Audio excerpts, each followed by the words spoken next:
Isang makasaysayang araw para sa Notre Dame of Salamanca College ang naganap noong Marso 13 ang kasalukuyan sa opisyal na groundbreaking ceremony ng bagong gate ng paaralan. Ang proyektong ito ay sagisag ng progresibo, seguridad at mas mainit na pagtanggap sa bawat estudyante, guro, alumni at bisita ng campus. Bilang bahagi ng pagdiriwang, isang Eucharistic Mass celebration ang isinagawa sa pangunguna ni His Excellency Angelito Lampon OMIDD bilang paggunita sa ika-60 na anniversary ng NDSC. Dinaluan ng mga opisyal ng paaralan, guro, estudyante at alumni at ang seremonya ay nagbigay daan para sa konstruksyon ng bagong gate para sa mas maayos na seguridad at maging banayad na daloy ng trapiko. Ayon kay Reverend Father Charlie Celeste DCC JCL, ang bagong gate ay simbolo ng pag-unlad at dedikasyon ng paaralan sa dekalidad na edukasyon. First, we have the Mass presided by our Archbishop of Cotabato, Archbishop Angelito Rendon Lampon MIDD, followed by the groundbreaking ceremony,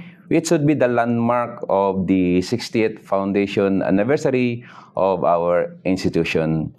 Secondly, within that activity, I suggested to the chair of the college, Ma'am Joey De Los Santos, to create a ad hoc committee, particularly only for that purpose of the 60th foundation anniversary. And I am happy and have the anticipation for this foundation anniversary.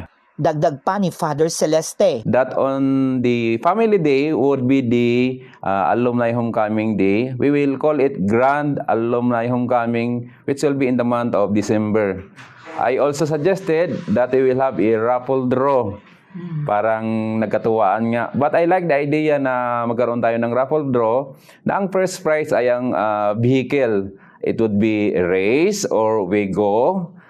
Second would be the Bajaba o motorcycle. And the last prize would be 20 persons or 30 persons would receive 10,000 pesos. inaabangan din ng lahat at atat na masisilayan ang pagpapatayo ng bagong gate, isang patunay ng patuloy ng pagsisikap ng NDSC tungo sa mas ligtas at maunlad na kinabukasan.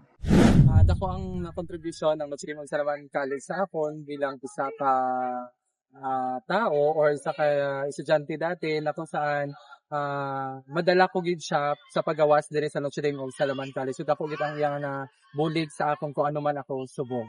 Ang simbolo sang groundbreaking na natabo diri sa aton, so isa siya sa para sa akon, isa siya sa dako nga daan or kumbaga way siya para sa bagong oportunidad.